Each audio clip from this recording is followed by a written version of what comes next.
I must say I'm very happy to be able to come to you and share with some of my experiences on this tour. I have been in Canada once before, and on that occasion I had also visited places in the United States of America. But this time I had the opportunity to visit almost all of our Vedanta centers and other places in the United States of America, and then again quite a few places in Canada. When you are surely aware that the Vedanta movement now not in North America.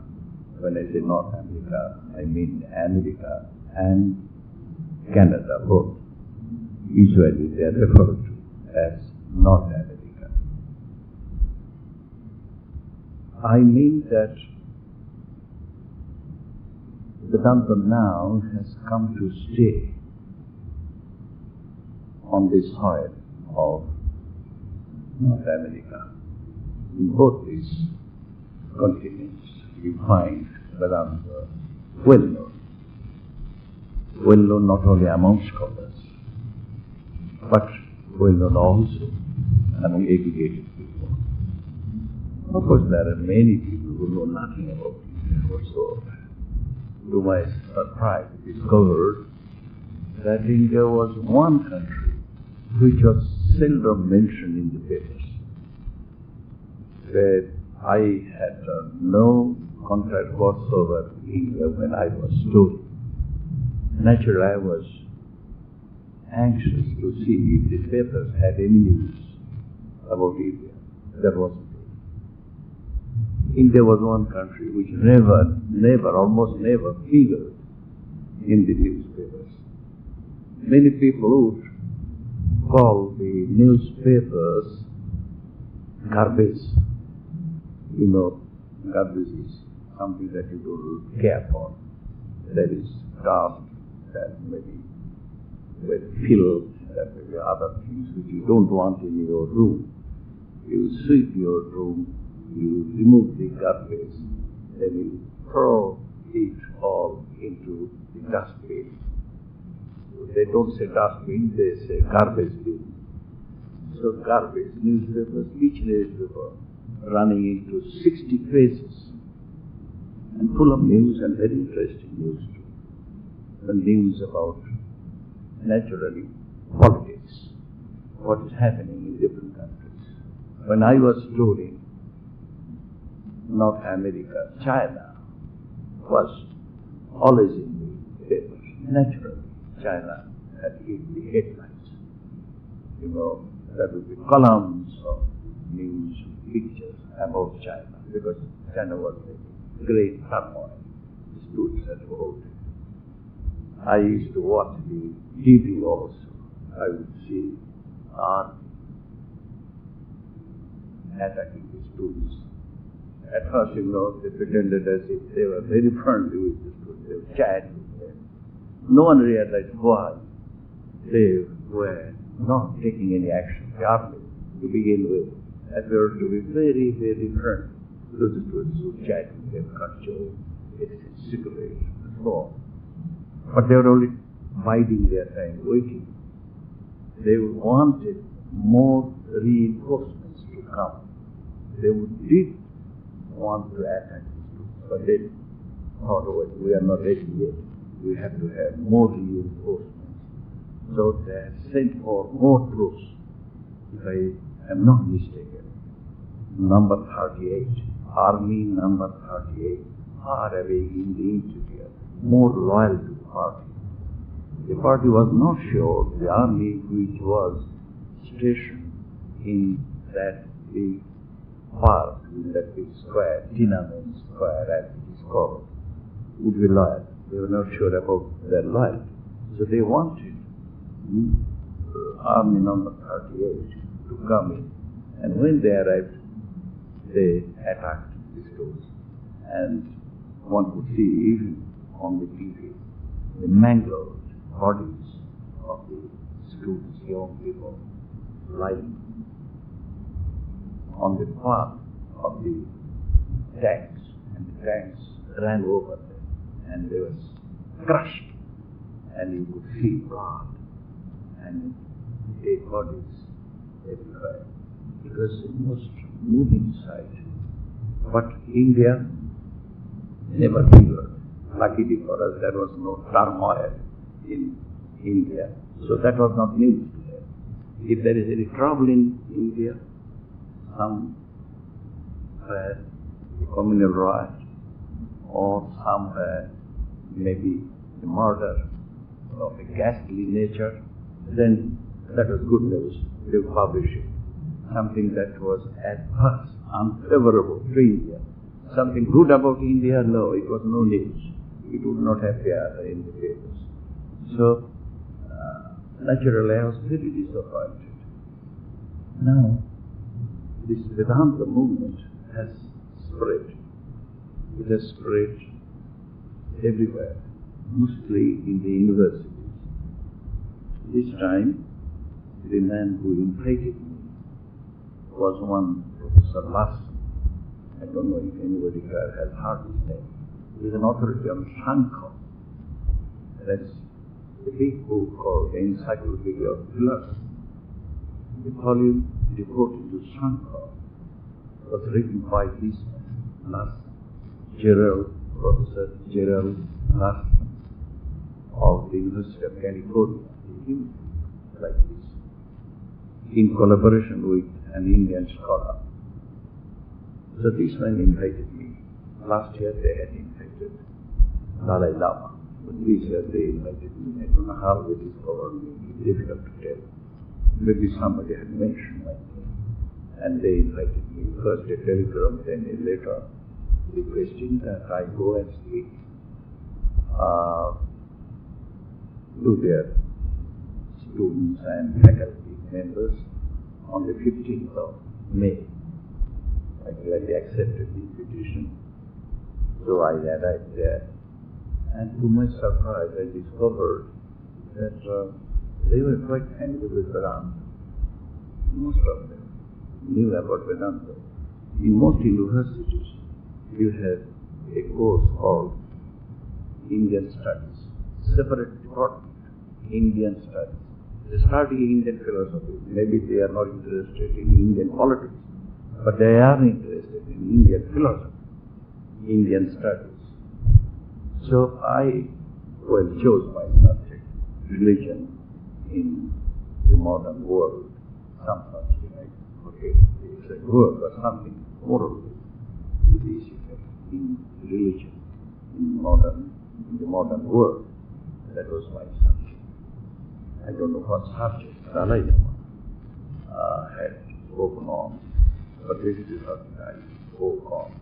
And I was glad to find that there are many students studying Vedanta. In fact, when I was there, students appeared, came to me, approached me, they said, would we come to your place to study Vedanta? Now, that is something you would not find in our country. Vedanta is practically neglected. Sanskrit studies, by and large, are practically neglected in our university. No Sanskrit teaching.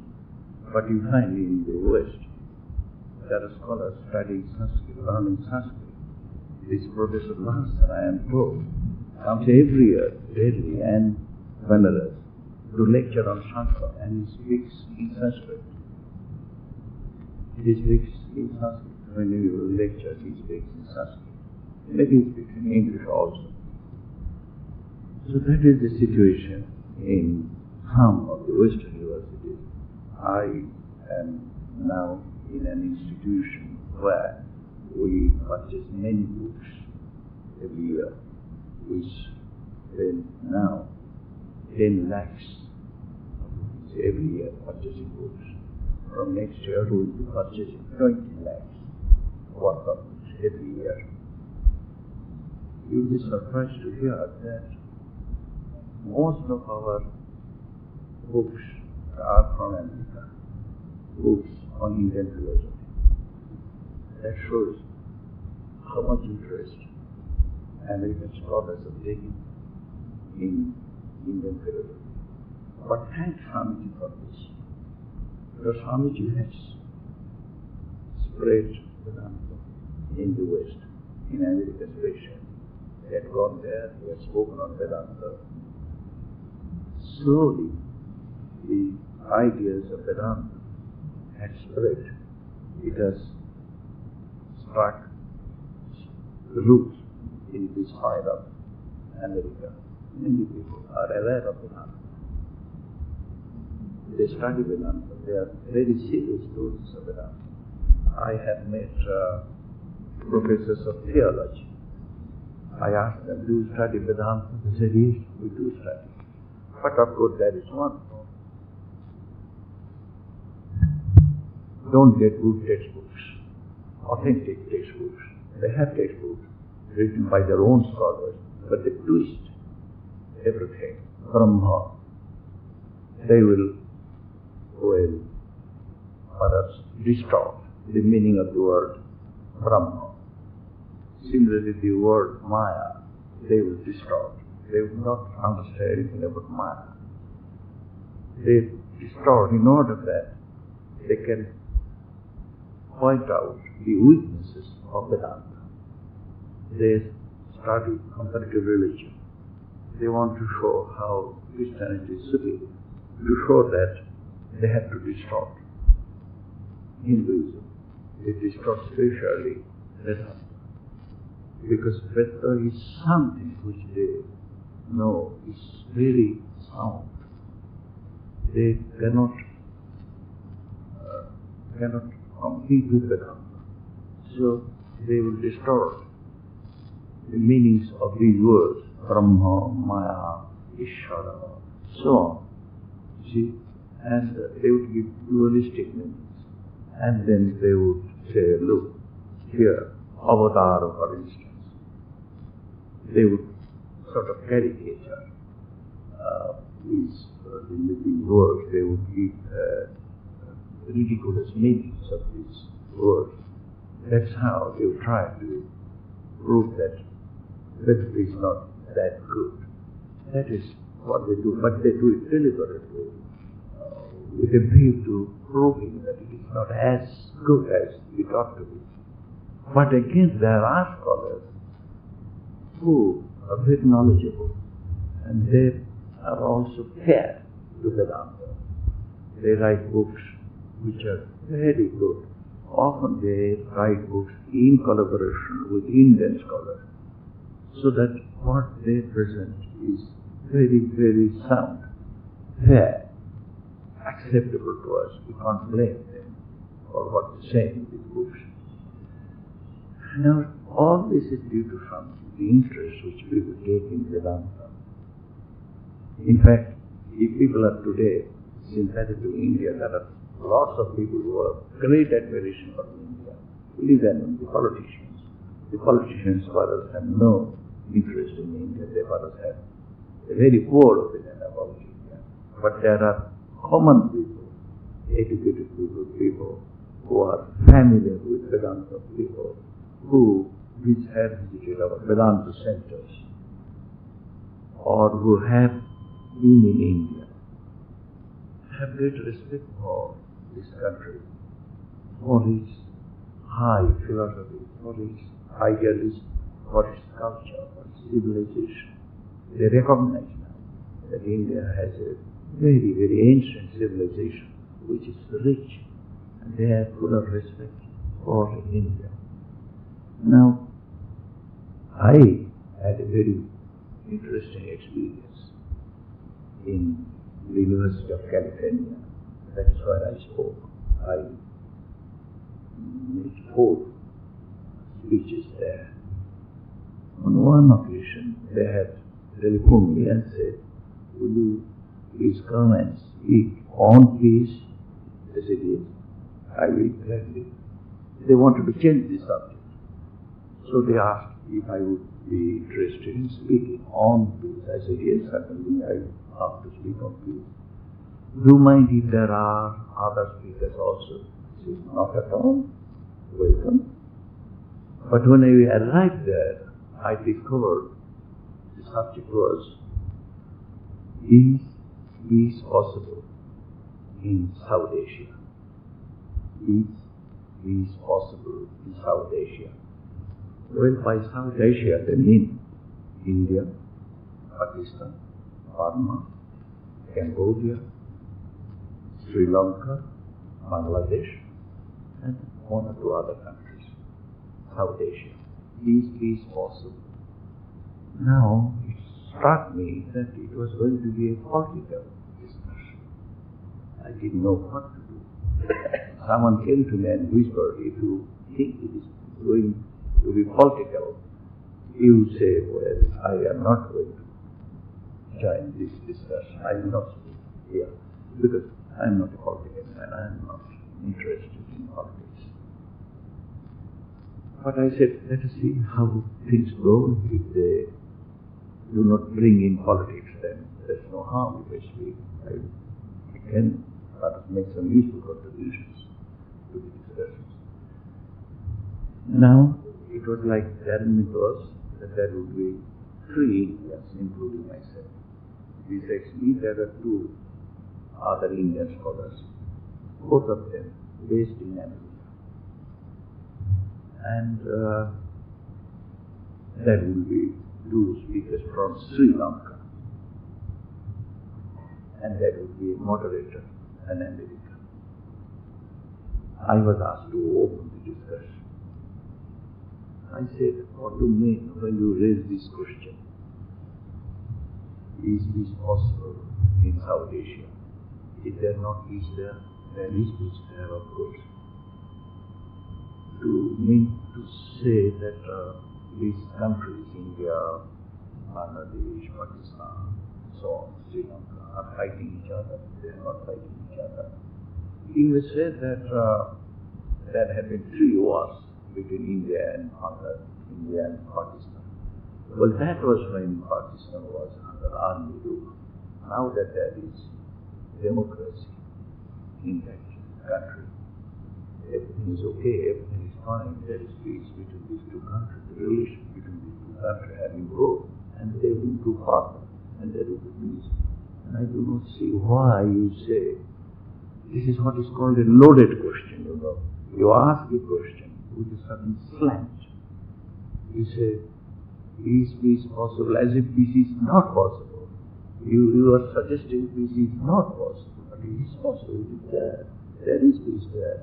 Why do you ask this question at all? I don't understand. Then I said, look, they may have their differences now and then. That is natural. But don't you realize that these countries all fall within one single cultural parameter? Culturally, they are all one. India, Pakistan, Bangladesh, Burma, Sri Lanka, Cambodia, all these culturally, they are very close to each other.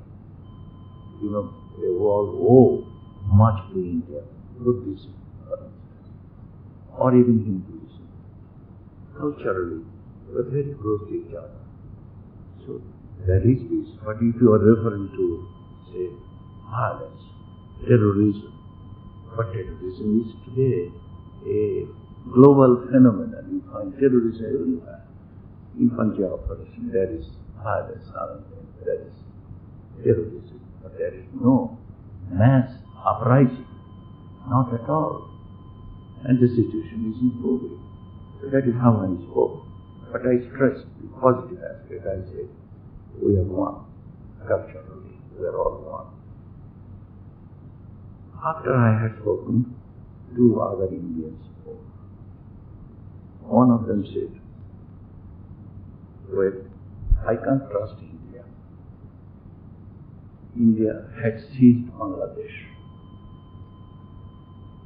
India sent her army into Bangladesh and then took away Bangladesh from Pakistan. And India is still threatening all the time Bangladesh. In India, we find the defense expenditure is increasing every day. Maybe India has already produced an atom bomb. No one knows how many atom bombs. They have produced missiles, and they have also succeeded in producing this Ogni and so on. The military is everywhere, so on. One speaker. The second speaker said, India is behaving like a big brother. I wonder if you know the reference to big brother. Big brother, that is Soviet Russia, is often referred to as the big brother in the context of other communist countries. There are small countries around, all rather weak and small, but they are communist. And they are always under the thumb of Soviet Russia. The Soviet Russia is the big brother, always shouting at them, scolding them, pulling them up, and so on. The big brother, India is the big brother. So you see, that is the kind of speeches two Indians made. And you can understand the American audience who know very little about India. You know, there are no Indian papers there. No, not even for India. Naturally, I said, my God, goodness, why did I come to this meeting? But someone from the audience stood up and said, what puzzles me is the fact that India is a country which produced Mahatma Gandhi, which produced Buddha, which produced great souls. Why should that country now become so ambitious that it would try to dominate over the neighboring countries? I can't believe it. We often find whenever there is a debate in the United Nations, India always takes up a moral stand. India would say it's not right. India would protest if she feels something is wrong somewhere. India would always try to project a moral point of view for which we respect and admire the country. But how is it that the present leaders of India have now changed their policy, they have changed their philosophy of life, they have now become ambitious, they're trying to grab other countries? You can't believe it. I was asked to sort of sum up. The moderator, the American professor, said, Ramji, who would like to speak again, you sum up. Again, I said, I am not a politician, but I find political issues have been raised. I have just arrived from America. Only a couple of weeks ago I was in India. I just arrived in America. I know what is happening there. My impression is there is nothing happening which suggests that the army has become very active, that India has become very ambitious. India is trying to grab Sri Lanka or Pakistan or Bangladesh and so on. No, I don't think so. As far as I know, the tragedy in Bangladesh was that the Bengali Muslims did not like the Punjabi Muslims.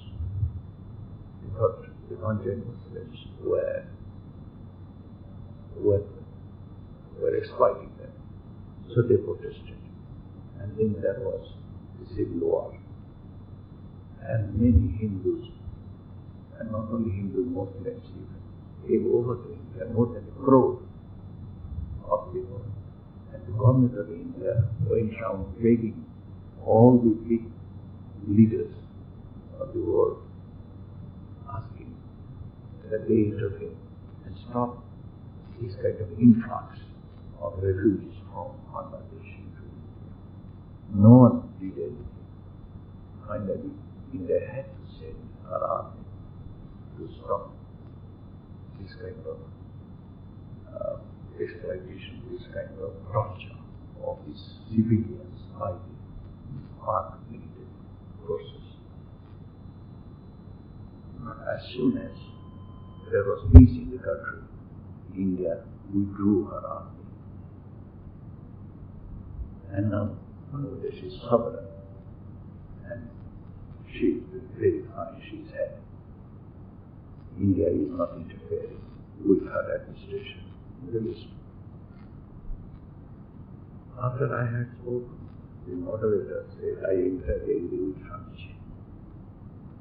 He said, I know India because I go to India every year.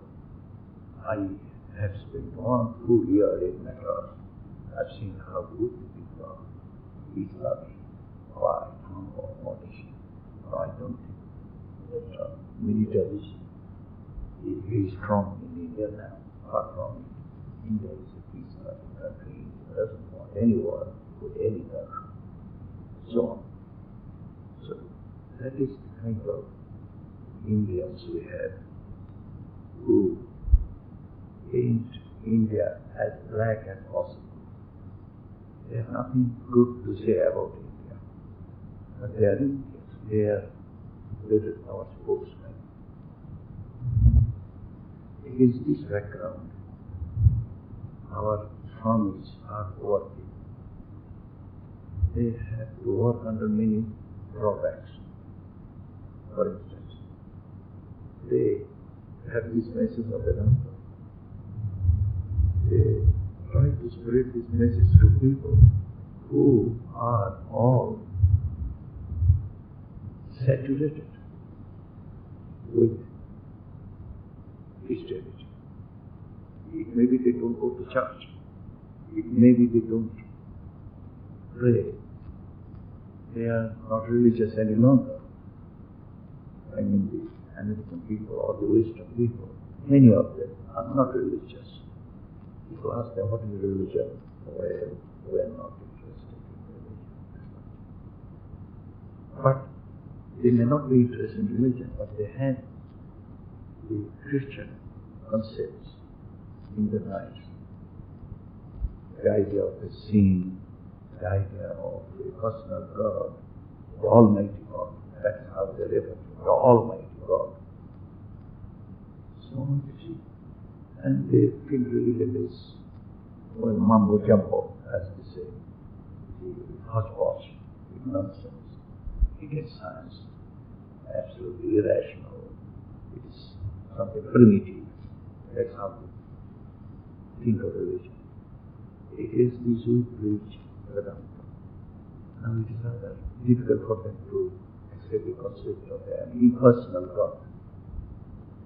The idea that Jiva and Brahma are one and the same is something repugnant to them. Oh, how can that be? Me, a sinner, I am a sinner. How can I be God? I can't be God. I am a sinner. I will be punished. I have to go to hell. God will punish me. So on. And rightly, because I am a bad man, wicked man, But if you say, never mind, if you are wicked now, you need not be wicked always. You can change it when you go. You see, you can argue like this, but then that doesn't agree to them. So it is this sort of background our Swamis are working. You remember Sri Ramakrishna saying to Swamiji, you have to teach. Sri Ramakrishna said, you have to teach. It's a mandate. Sri Ramakrishna issued this mandate. Naren Shikhe Devi. Naren will be a world teacher. At first Swamiji protested. He said, no, I am not going to teach. But finally Swamiji changed. And when he was getting ready to leave for the West, he told Hari Maharaj that this parliament of religion being held in Chicago, for this, he remember that Swamiji met Hari Maharaj and Vivekananda in Mount Abu. He said, look, over there in the West, there is this parliament of religions being held. It's for this. But then he had realized the role that he was going to play. That's how you find Swamiji declaring, Buddha had a message for the East, and I have a message for the West. He also said, I, the child of God, have a truth to preach. This was the kind of confidence that Swamiji had when he arrived in Chicago. Then you know he preached Vedanta, and you know what sort of response he had from the audience wherever he spoke. The audience, they said, well, this man must be God himself. He has this message, great message to give us. After Swamiji, Harimana, Swami Duryananda, Swami Abheda also worked there. Then Swami Gunaditananda, when it will happen to visit San Francisco. San Francisco has the old temple and the new temple. If you see the new temple, very distinct. Remember, Swami Gunaditananda had designed that temple. I asked this time, I asked Prabhupada, who designed something distinctive, something new, altogether. He said, Swami Gunaditananda himself had designed this temple, but he was not an engineer. And that temple is still there, very distinctive. You see, it's a landmark in the whole scene. It is a landmark. And will you believe it? The comment there say, look, you can't change this architecture. It must stay as it is. If you need any repair, all right, you repair, but ask permission from us. And we would like to see that you do not interfere with the architectural style of this temple. It's something unique to them, and they preserve it. And Prabhupada told me, often students and teachers from the College of Architecture come there and they copy the architecture of the temple, the Hindu temple. And Swami Gunaditananda, after Swamiji, and also Swami Abhedananda, both had worked hard and they had laid the foundation of Vedanta. And on that foundation, Swami Paramananda worked. He did also very good work, I must say. Unfortunately today, these two centers are not with us. They are now controlled by his niece, Gayatri Devi. But still, they are there. Lovely places, both of them very lovely. Idyllic, I would say. Then, our other swamis, I must pay high tribute to swamis like Swami Lokeshwaranandaji, Swami Nikhilananda, Swami Akhilananda, and Swami Prabhavananda. These four, next to Swamiji and his Guru Maharaj, these four have worked very hard indeed, and wonderful work they have done, wonderful work. But you see how much they have suffered. We here in India do not realize that they have to work against many hostile forces. It's not easy work, very difficult work. And sometimes they have gone through privation. Somebody told me, it almost brought tears to my eyes when somebody told me. There was a time when Swami Prabhavananda had nothing to eat. He ate only popcorns. Only some popcorns, that's all. Popcorn is what is called koi, something like koi. Yeah, that is all that he had to eat. There was no money, and no one coming. Another interesting story. This is illustrative of the uphill struggle that they had to make in order to find a place there. Swami Akhilananda was working with Swami Paramananda. Someone after he could stay with him, he had to leave that place. Then he didn't know where to go, but he found one of the people who were interested in Vedanta. They said, we will support you. So every week you would hire a room somewhere and you go and lecture there. Now in the Vedanta centers, like in the churches, the practice is that when you have spoken, somebody goes around collecting money from the audience. They carry a hat, or they may carry a plate or something, a basket, and maybe somebody would drop some coin and so on. Now, Swami Lokeshwarananda was looking for somebody who would do this favor for him. He had hired a room in some hotel. He was going to lecture there. But somebody had to go around collecting money from the audience. But who would do that? He didn't know anybody. He noticed it. A young boy, 12, going along the street. He stopped him. He said, will you do me this favor? He said, yes, exactly. And that young man, now 19, every day he has been doing this. Every Sunday he has been doing this. And he has stayed with it. See, that is the way they make that beginning. Slowly, it's like a snowball. Starts in a small way. But as it goes on, it gathers momentum. It begins to grow more and more and more. It becomes a huge snowball. And today, the Vedanta movement has come to stay. It's not that they can say, well, we are not interested, we can't, we don't want it, but it is there. If you go to Hollywood, it's a vast area, a big complex, a whole area. You see, they have small buildings, but they occupy a vast place. Vedanta place. It's almost a village. Remember, it is America, it's not India. You can understand the price of land in that country. And Vedanta place, so many buildings. Of course, they don't need all those buildings. They let them out. But let them out to their devotees. All the people in the neighborhood, they are devotees. So they always come and help around the center. You find this breakfast time. You go to the breakfast table. You find leaders and come. They help you. Devotees.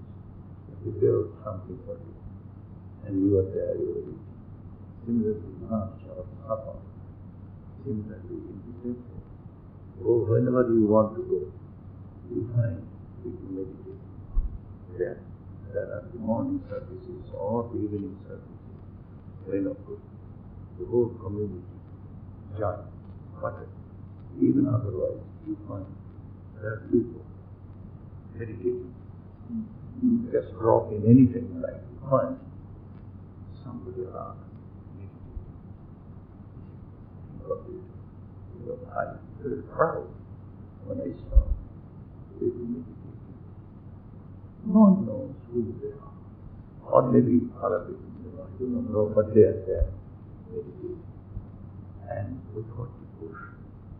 And they always say that, they always say Khandana and so on. They have of course translated them into English, but they always say these things. They are there. And you often find that for generations they can there is that Swami Lokeshwarananda, Shuddha Chaitanya, that was his name. 4 or 5 years back he was here, he had the tall Swami. I wonder if anyone here remembers. He was with us and he used to look after the son. That is Shanat, now he's great to Lokeshwarananda. His mom is a great devotee. I met that old lady. And she used to visit Lokeshwarananda. And she had her initiation from Lokeshwarananda. And the children also had their initiation from Lokeshwarananda. And they used to, they became one boy, that is Shuddha, it's called Shuddha, Lokeshwarananda now, became a monk. And then his younger sister, who is Bhava Prana, Prabhupada, Bhava Prana. She is in the convent of Santa Barbara. She is the man responsible for the beautiful photographs that they produce, beautiful photographs, rare photographs. For instance, I saw a picture of Swami Shivananda, which I have not seen anywhere, with their white hair and so on, and highlighted. So she has discovered, I am sure there are pictures with her, which you do not find anywhere in India. So this family, for 2 generations, they are devotees of the Lord. And at one point, the head of the family, that is to say, Revered father, was so bitter about his Vedanta, he threatened divorce. He said, well, then we part company, let us not go on together. I don't care for Vedanta. I'm not interested in Vedanta. You see. But finally he changed his mind. He also became a devotee. So from generation to generation, this Vedanta has stuck, and it will slowly stay for many years to come. This is how the movement is growing. But don't judge the movement by the number of people who come. Often people have asked me, how many people come to Vedanta Center? Maybe 50, 60, maybe 100, maybe 200. Maybe they have, say, several hundred members, but not all of them come. They can't come, they're busy people, they have to work hard. And it's very hard working people. But they do come. Of course, the women, as in the time of Shanti, the women are always in the leading role. They play the leading part, always, in everything, in every kind of activity. Women, very, very capable. They're energetic. And they're, they can do everything. Drive a car, manipulating computers, everything. And they have beautiful cottages. In all of Vedanta centers we have cottages. These cottages have been built by our own monks, American monks. Think of it. Some of you may remember Viparananda, or may remember, I don't think you have heard his name, Stuart. Yes. Tropical monastery, beautiful cottages. I said, who did that? They told me, the monks had built everything. Tropical monastery, all in Revered Center. I was there. They were celebrating, they were having their memorial at the street. 700 people. Think of it. And you know, they are not like our devotees here in India. They come and go, they have to pay here. They don't do anything. Maybe they make small contributions. But they do everything. Cooking, they will do. Cleaning, washing, serving, everything. The 700 people come. Father, mother, children, they come. Everyone works. Not that somebody has to allot work. They pick up some work. What can I do? I see the same in England also. I saw somebody coming, driving in a car. Next moment, he was wearing an overall, ready to work. He goes into the garden. Not that somebody asked him to go and work in the garden. But he said, well, the garden has to be, the lawn has to be mowed. So he takes up the mowing there, he drives it. But we Indians, we for nothing, we do nothing, we have no skill. There is the power head, we don't know what to do. About these fields, we don't know what to do. Very few of us would dare touch it. But they know everything. So you see, this kind of community living and love for the Swami's love and respect for wonderful. The devotees all are proud that we are in Vedanta. They're proud. You see, there is right now sort of a revival of Christianity in America, maybe all over the world. All of a sudden, people have come to realize they have to have religion or some sort of art. So many people have now started going to church.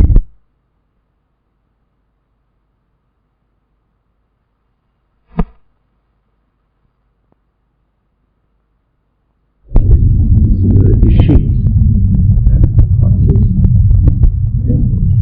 When I went to Canada last time, I was invited to speak in a church which the Hindus had hired.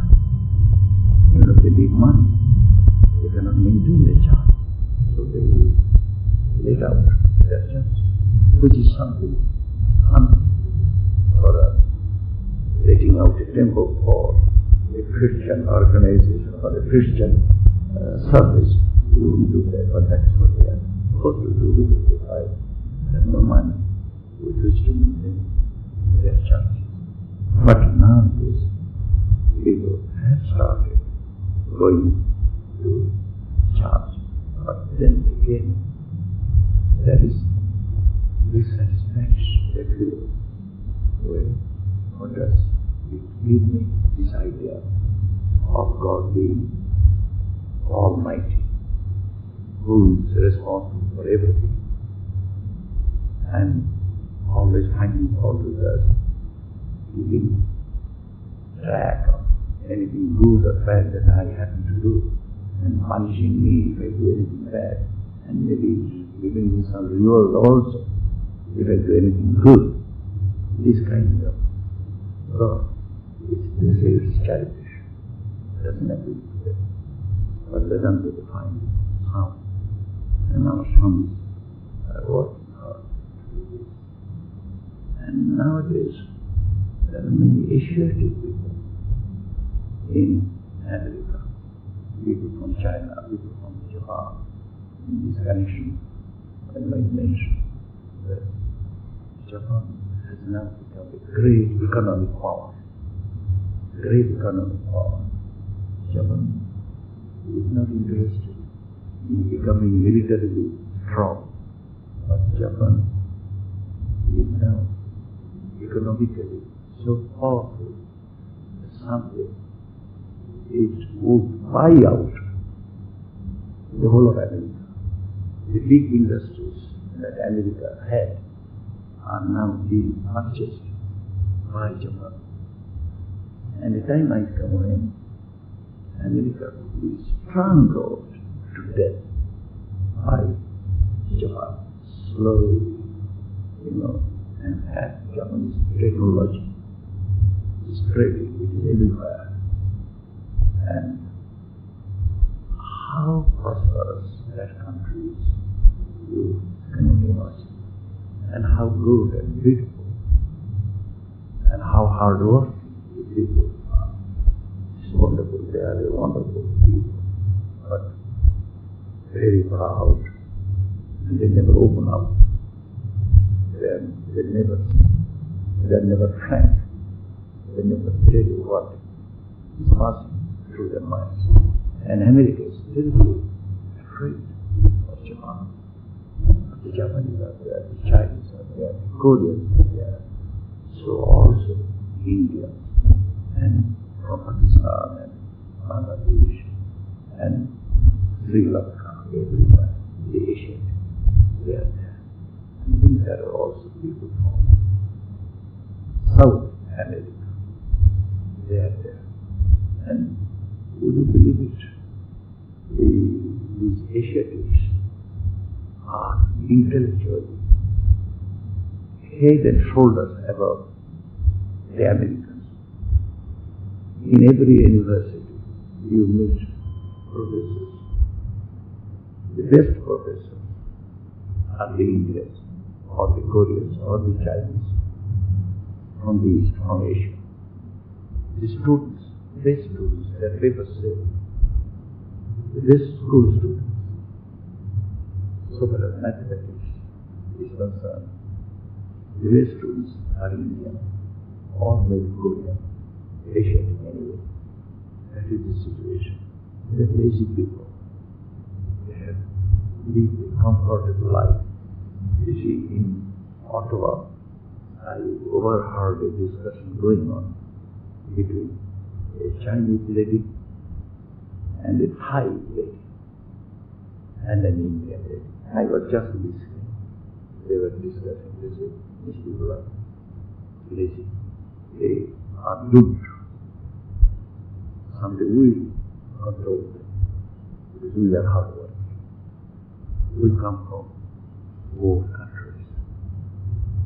But they are used to being soft. They do not work hard, but they do work hard, I must say. But then, you see, people arriving from, you know, the poor people, you see, the homeless, America welcomes them. America needs labor. The black people, the Negroes, we may stand.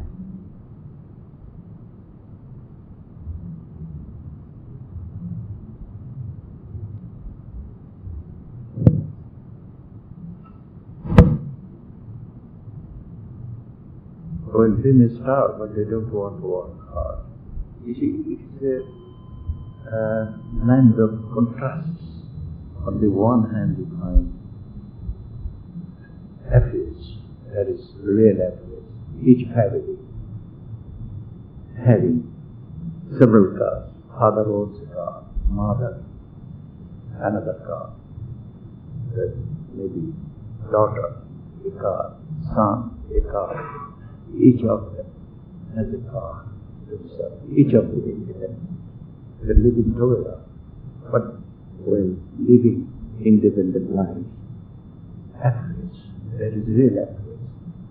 But again, that is also poverty. There is a sad contrast. Some people are very rich. Well, everybody is rich. By our standards, everybody is rich. Even the poor are rich. The poor live on, say, allowance, subsidy. If you are out of employment, the government might give you an allowance. But that allowance is much more than any rich man can earn, any high-placed government official can earn here. You see. But if they don't want that, the standard should go down. Even if you are on an allowance, you have good food to eat. You perhaps have a good house to stay, good clothes, everything good. But Reagan said, we are spoiling our people. Why should we waste money on these good for nothing people, these useless people, lazy people, people who do not want to work. In fact, there are many who do not want to work at all. So that is the situation. And Reagan has cut down the expenditure on allowances, on unemployment subsidies, on doles. Doles, you get free food and so on.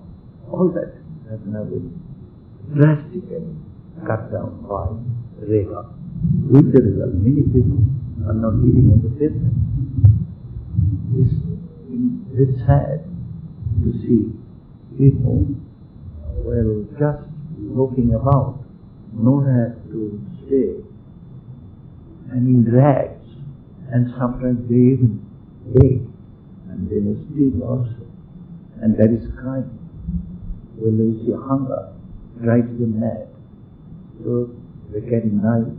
If you are alone walking and it is dark and there are not too many people around, they may snatch away your camera, or if you have money they will perhaps seize it. So this sort of crime is rampant in most big cities, in New York, in Washington, in Chicago, you find many poor people living on the paper. Or right on the criminal, like you see in Canada. And there are drug addicts also. Many drug addicts. It is not only the black people by and large are poor, starved. You see, some of them are educated, they are occupying important positions. One or two have become even mayor of big cities. But few and far between, most of them, very poor, always struggling. That is the situation. And mind you, among our Vedanta members, there are some black people too, and they're very good musicians. One or two, I think, very good musicians. Some of them have a natural gift for music. Then one or two things I would like to mention about Indians. You know, we have had a real brain drain. Many bright and promising Indians have migrated and gone over to North Africa. They're settled in America or Canada. They are occupying good positions in the universities or in administration. They're now settled there, permanently. But here in India, you hardly meet a patriot. But if you want to meet a patriot, you have to go to America or to Canada. All Indians, you know, they're homesick, thinking of India or homeland. And they're very proud that they are from India. Always, you know, thinking of India. They sometimes ask, can you go back now? But you know, with the children who have been brought up in a different environment of regular and who don't care for India, it's difficult for them to return to India. So I don't think they can come back to India. I narrate one or two examples to give an idea of the kind of attitude they had towards their own parents, children. You know, they think their parents are inferior to them. They are American, they are superior, culturally and otherwise. They are superior. And again, you see how the values have changed. One young, or not a young man, he's now in the 50s, late 50s, professor, very well, very highly respected, they're reading several books. I was staying with him, one of our students.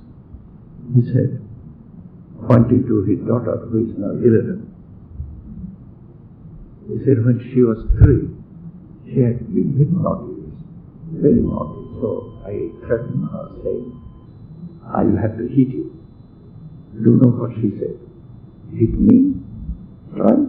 I will call the police. 3-year-old girl saying this.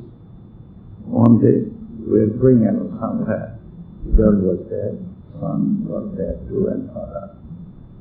And on the way, some argument developed between father and daughter. Daughter now 11, girl, right. And she said, oh, you want to treat me like a dog, don't you? You think I am your dog. You want me to obey you as I am your dog. Now what is your order? Do you want me to roll over? Yes, sir, I'll roll over. Master, I'll roll over if you want me to. Roll over. You see, like this, father kept quiet. I was rather unhappy. I let her trouble, father. Why to let your argument go bitter like this? You may have an argument once in a while, but why should there be any bitter? There shouldn't be any bitter. But I was very happy to see that coming back home, the girl took out a comb and began to brush her father's hair. You know, it was disabled, so she began to comb her father's hair. That good relations, but they're independent. totally independent. And once we were having lunch together, and there was some discussion about Indians being rather selfish and so on. And to know what this girl said to her father, said, you Indians, always jealous of each other. You find fault with each other, you blame each other, you are jealous of each other. I don't understand you Indians. You see, so there is this generation gap. And I don't think they can ever come back, but there is this dilemma. They say, shall we go back to India? We have money. We don't need to work. We will take all this money back home. There is real nostalgia. There is real nostalgia in their mind. Love of India, love for anything Indian. Indian food, Indian dress, Indian music, Indian culture, Indian religion, everything. But when it comes, when the question is whether they should come back or not, I doubt if they come, we can come back, we can't come back. That's there. But however, color prejudice, there is color prejudice. Apparently, no. They may be jealous of you, they may even admire you, they may even respect you, but there is color prejudice, real color prejudice. You see, they have this kind of situation. They can't really reach prosperous, progressive, a free society. What you have to understand first and foremost, a free society. I was invited by the University of California. I went there. They took me down. I went all over the campus. So students use, skating rollers. I wonder if you know what is meant by skating rollers. A board with wheels, and you stand on the board, you stamp your feet, and then you hop, like you hop when you ride a bicycle, and then the wheels turn and you go on. You don't have to hop too often. You see, you can go fast. You save walking. You do have a skating roller, and almost every student or a girl has skating rollers. You have to go from one end of the campus to the other end, walking a mile away. You can't do that, waste of time. So they have their skating rollers, and they use their skating rollers. Sometimes you find, well, not sometimes, often you find young girls,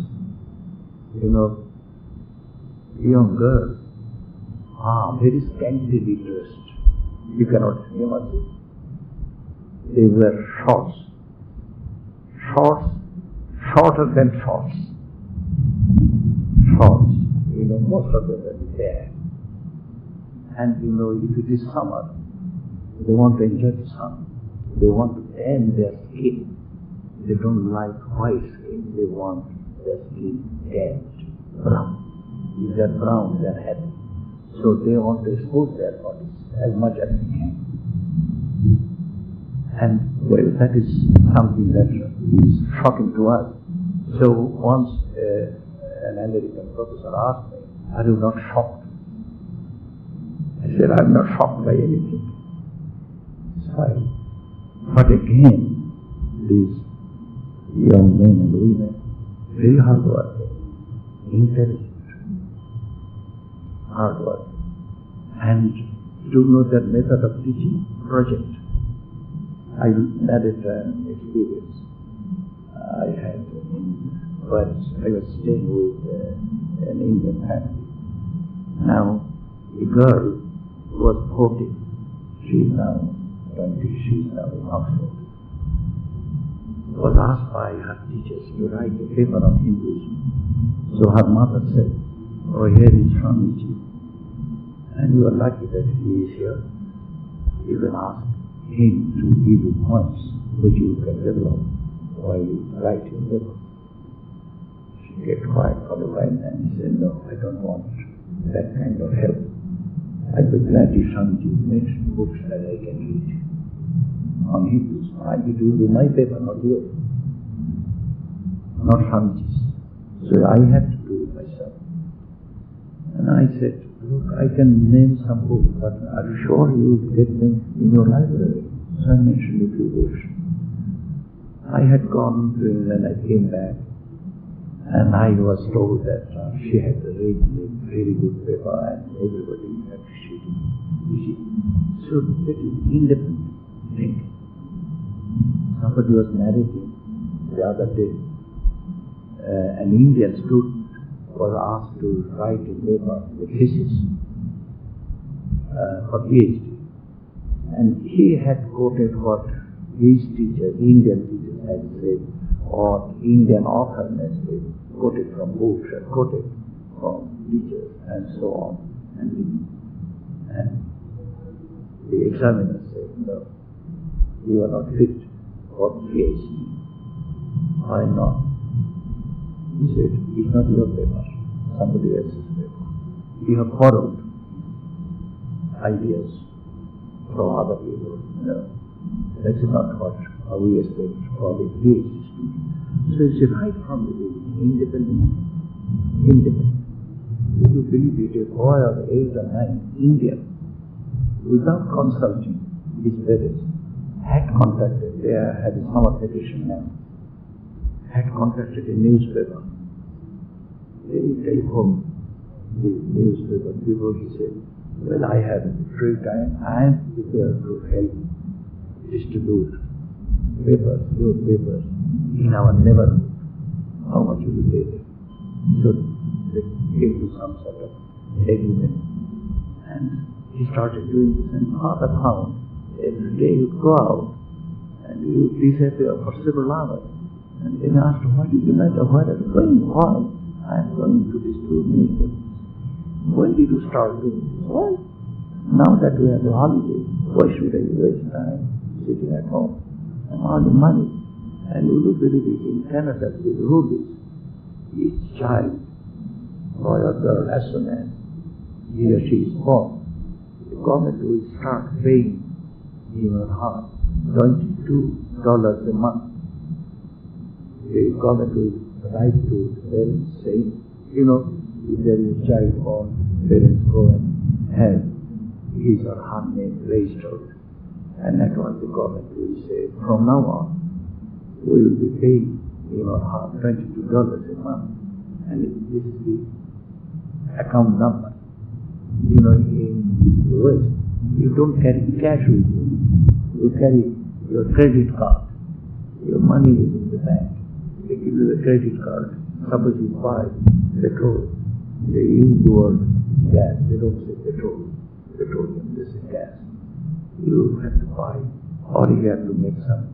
You are shopping. You are buying things, like grocery, maybe vegetable, fruit, and something else. You don't have to pay cash. You produce your credit card. They note down the number and you sign the amount. That's all. And they collect the money from the bank. And this boy started earning money, 8 or 9, small boy, and he was doing very fine. The girl that I referred to earlier, babysitting in the neighborhood. 11, she is only 11, but babysitting in the neighborhood, independent. A 14-year-old boy had chosen a course which father did not approve. And father asked, why did you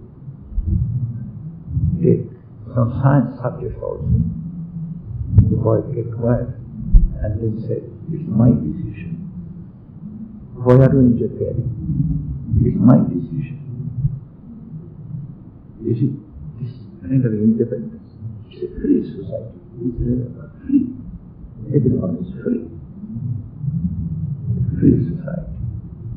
And that is why we sometimes see them behaving in a manner which would shock you. You say, what is this? This is not done in public.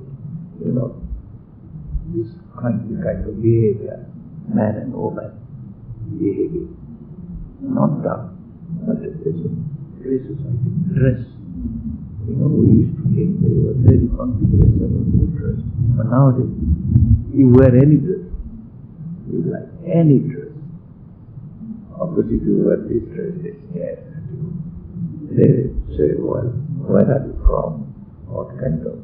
I was traveling from New York to Washington. Small girl said, I had a window seat. She was sitting next to me. So I offered my seat to her. I thought, young girl, 14 or 15, she would rather be more comfortable sitting in the window seat. I said, would you like to come and see her? She said, no, thank you. Then afterwards she asked, where am I from? I said, looking at my dress, I said, I'm from India. Oh, India. No. Does every Indian wear this kind of dress? I said, oh. Okay, I am a monk, I am a monk. Oh, you are a monk, what do you do as a monk? So on. And then she is an exchange student. Sometimes countries, one country will exchange students with another country. She is an exchange student, she is traveling in America. And she said, someday I hope I will come to India. Would you give me your address? Can I write to you? So that was, I was leaving. I was getting off. So I gave her my card. And the other day a letter arrived. She said, I have written to you already one letter. I hope you received it, but I didn't receive it. So I write it again.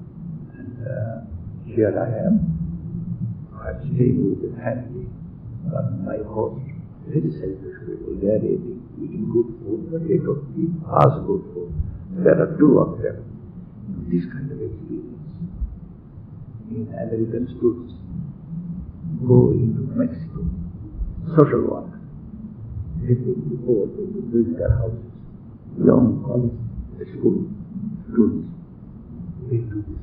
And they are happy, please go. Maybe you will have some problem somewhere. Never mind. Problems are part of your life. You have to face them. Some of them. So they want, this is part of their education. Or not. We seem to prefer cloistered life.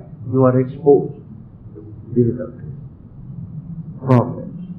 You are on your own. On the airport, you find small boys and girls, independent, carrying their bags. They are helping their parents. You see, small boys and girls. I had been to Springfield, that is the place that Abraham Lincoln came from. I was in St.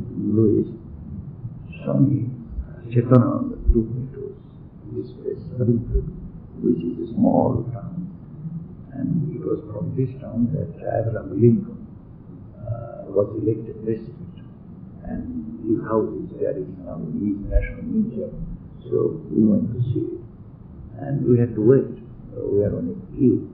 We were waiting for our turn. And there was a small girl of 3 or 4 right in front of us. And someone was explaining to us the history of the house, the story of how Lincoln slowly rose to be president of the United States of America. And this girl had read Abraham Lincoln's place. And she was prompting that man, not shy, 3-year-old girl. And at one point, this man, the guide, asked the girl, now it is your turn to tell us what happened next. She said, no, it is your job. You see, no, it is your job. She said, like this, we suffer from inhibitions. Can I do this? What do you think? But there and free society. That's the good thing about me. Well, maybe I have already taken too much time. Oh, yes. Now people have any questions to ask. Don't be shy. Let us have a free society for a while. Freedom, freedom, freedom.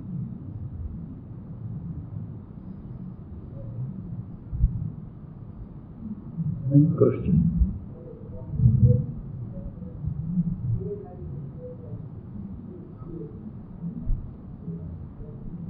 Oh, that is true.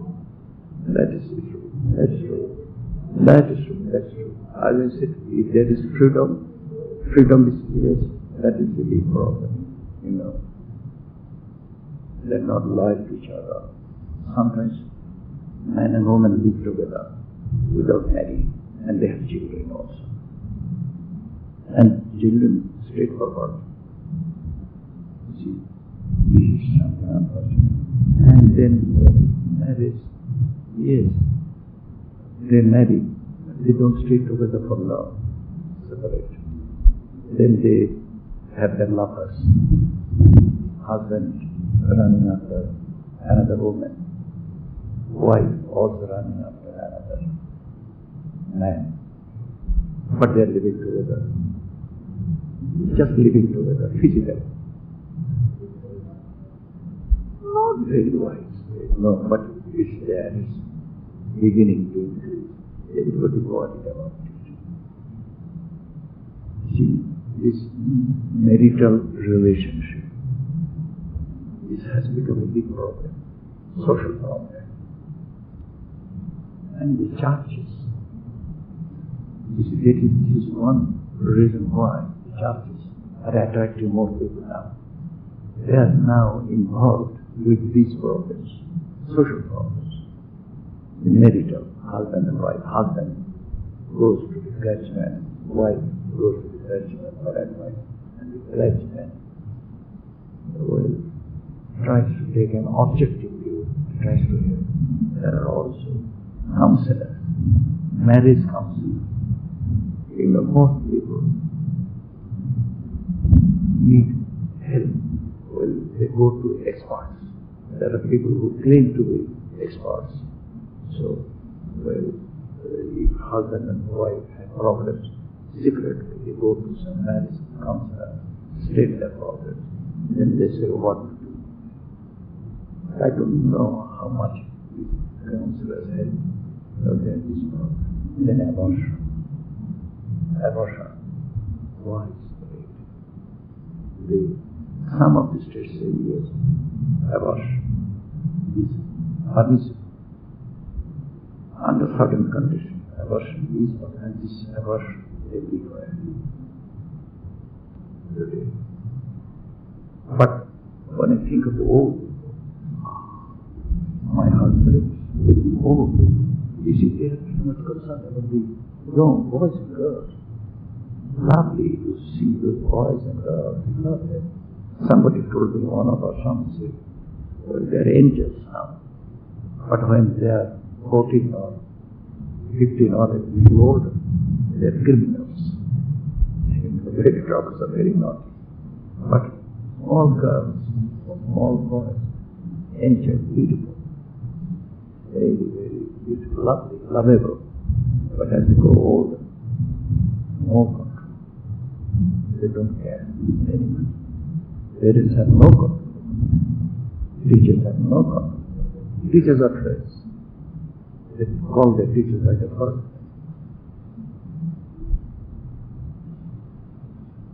They would not say Mr. So-and-so. They would not say Sir. Just by the first name.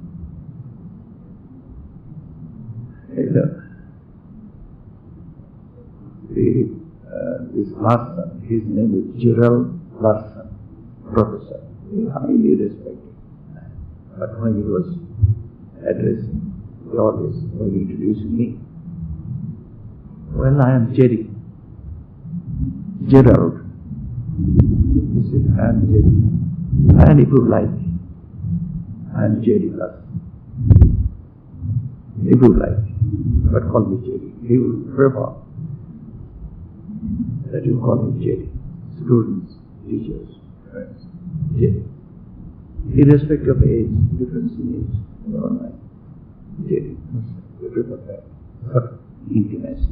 That is good. Intimacy is good. But then he it should not be intimacy without some basis in a rational understanding. There has to be basis, rational. Yes, I respect you. You are my teacher. I come to you as a friend. I'm in trouble. But do help students, scholarship, Indian students, many Indian students do good students, wanting help. The teachers with parents work for them. They find work for them. Sometimes a student arrives, Indian student arrives. Nowadays, the government, American government is very strict. You cannot get any work there. But in summer, yes. But the teachers will come and help me. You are a very senior teacher. You need some assistant. Maybe you don't need any, but you have a young man who needs help. You say, I need. You have funds at your disposal. You are doing some research. Or maybe he will ask you to teach, to give tutorials. Just he wants to support you. Help you. Yeah, that's what I'm feeling. You are a bride student. And they what sort of certificates they write. Our certificates impersonal. Absolutely impersonal. Their certificates personal. My friend so and so, he has been a great help to me. He has been with me, working in my department. Over the months I found him very efficient.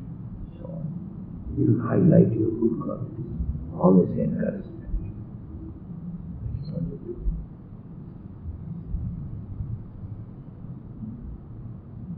One more question, another question. They have great social problems. Family. The family as an institution. Pope says it is an institution. It's true. The family is the base of society. The family. But that family is breaking up. And there is a project for a girl who is independent. They're always they choose their courses to study themselves. Science, here, parents dictate. Oh, you have to study science, you have to study this, you have to be an engineer, you have to be a doctor. They will say, why do you need that? Even in Singapore this time, a devotee, a family devoted to the mission. They came to the once, daughter, child, bright, very bright. But in the very much westernized. She wants to go to America and study there. She was born in America, so she is an American citizen. As an American citizen, she has some privileges. She wants to go to America. But they say 18 or maybe 20. They say, how can we let her go? I know, we can't let her go, I know. And we can't afford to go and live there. We have to be sharp. But because I don't need you, or you have to come with me. I'll be on my own. I'm independent. And she wants to go and study in America. Parents want that she should study either in Chicago or in India. I'm independent. This is slowly coming into India too. It has good sides, it has also bad sides. Freedom is good, but again, freedom has to be modified, has to be checked with reason, good thinking. But young people really impulsive. I want to be free. Don't assert themselves. They don't care that parents or teachers or anybody should interfere with them. You love them. You are a friend. You are a well-wisher. You would like to help them. But if you interfere with them, they'll say, what business have you got? You interfere with them. Leave us alone. I know my patient, where my interests lie. Right? So that is that, I hope. The past country knew the new world. I sometimes say that easily why Swamiji preached Vedanta in the West. Because of there is a country full of tremendous love of freedom. You remember his 4th of July poem, Freedom. You see, America, land of freedom. Swamiji said, an Irish young man, truth. He stood and asked, I can understand when you say personal truth. How can there be such a thing as universal truth? I said, if it is truth, it is universal. I experience it. You experience it. Everybody experiences it. It is universal. Truth has to be universal. If it is true, it cannot be personal. Yes, to begin with, it is personal. But soon we discover it is universal. Everybody experiences the same truth. Then it is universal. But that was a good question. You talk of truth. Somebody has to experience it. Somebody does experience it. It is a personal experience. But how can you claim that it is universal? I said, yes, sooner or later. Maybe you don't experience it now, but you'll experience it soon.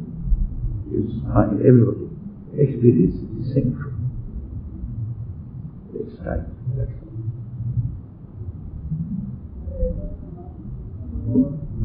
And maybe they have a larger problem we have. That's the ISKCON, Hare Krishna. Then, well, there are others. Sai Baba also.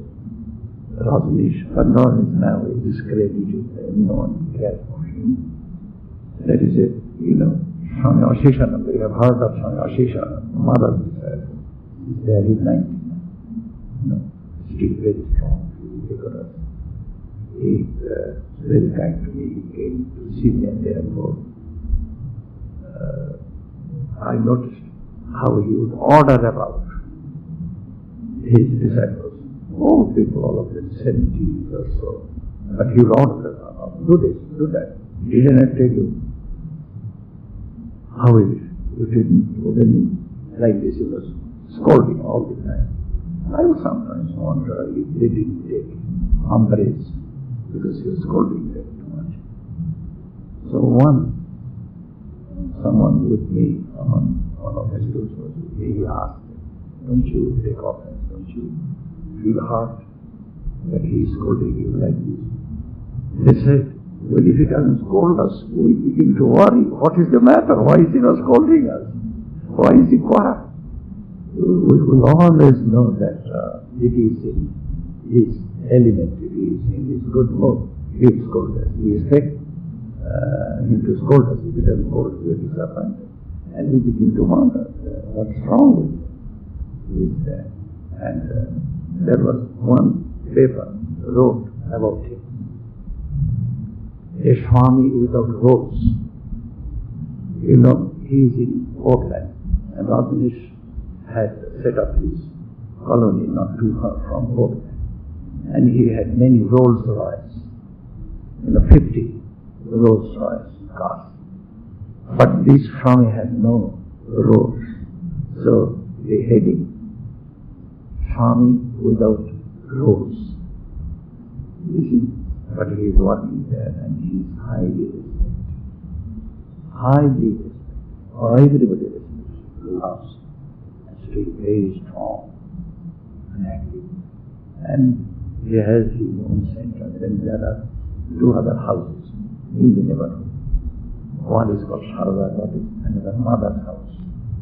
And every Sunday he goes and he mows the lawns himself. He doesn't allow anybody else to mow the lawns. He said, I'm mother's child. And both these houses belong to mother.